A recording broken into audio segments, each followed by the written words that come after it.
Hello dear friends, mga kaibigan, amigos y amigas. Shoot mo't ngay, tutlay. Good day to you all. Buenos dias a ustedes.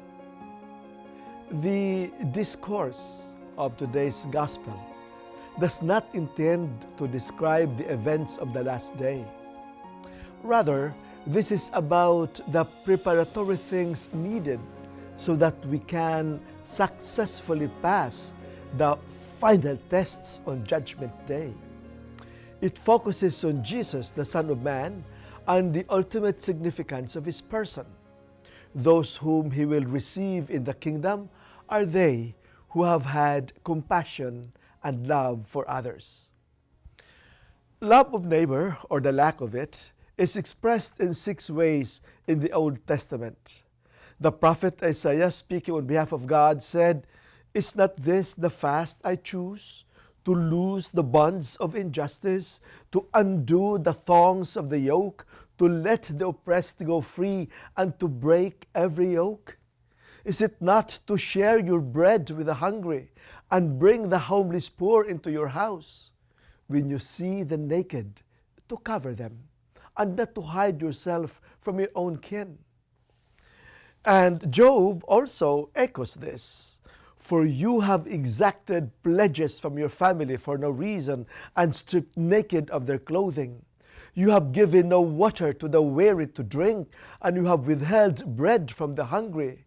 The powerful possess the land, and the favored live in it.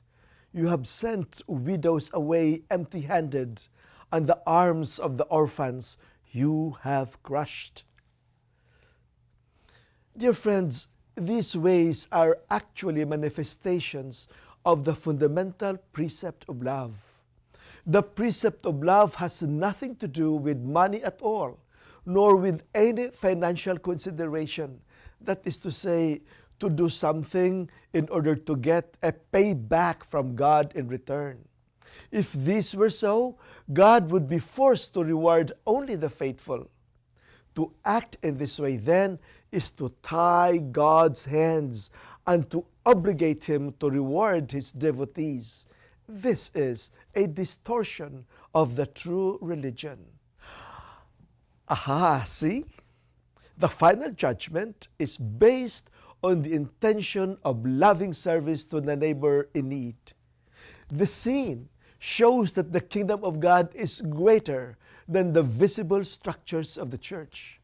Those who are not members of the church and who do not know Christ are equally judged according to their intention of love of neighbor in need. And the ultimate judge has actually been present anonymously among the poor and the needy. He will reveal Himself fully on the last day. And so, friends, do not be afraid to seek a person in need. Do not be afraid to be with the homeless, the jobless, the poor, the sick and the elderly, the children of the streets, the prostituted women and men, and the rejects of society. Just love them to become better persons. Just help them in their need. Will you give them fish or teach them how to fish? That is a judgment call. Do you have time to teach them how to fish? Or do they need fish right now? But never again hide your desire for wealth behind this cheap philosophizing.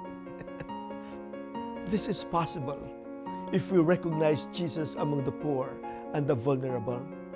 When we recognize their needs, we recognize Jesus.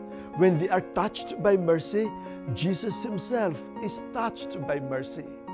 Jesus took upon Himself our humanity, and among it, our vulnerability.